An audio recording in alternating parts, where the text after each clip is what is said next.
Facce eloquenti, quelle dei tifosi padovani davanti alla televisione, nella tana dell'Associazione dei Club Biancoscudati al Bocciodromo di via Vermigli.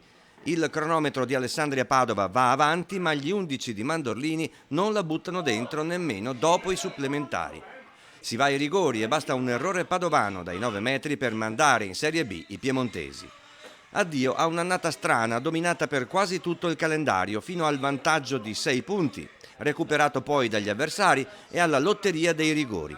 Nella tana biancoscudata c'è incredulità, anche se da tempo, dicono, ci si è abituati a soffrire. Siamo stati in testa fino a 5 giornate dalla fine e poi da quella mano de Dios, de no altri, di Gomez sappiamo com'è andata a finire.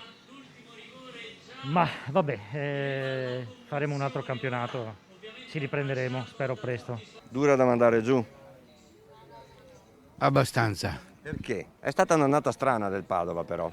perché si è mangiato la Serie B un paio di volte, quando era in vantaggio di 6 punti, che un po' alla volta 1 o 2 se li è mangiati tutti, e anche questa partita qua non si può sprecare un'occasione davanti al portiere e sbagliare il gol.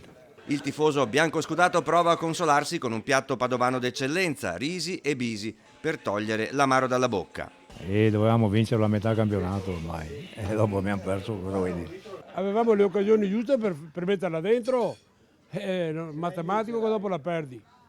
Nel È Padova, proprio una lotteria, non è che sia... nel Padova di quest'anno cos'è mancato secondo lei? Ma non è mancato, abbiamo giocato ai livelli delle altre squadre. Il problema è che se le siamo mangiati noi con i 7 punti che avevamo di vantaggio. E quelli là dovevamo gestirli diversamente, molto diversamente.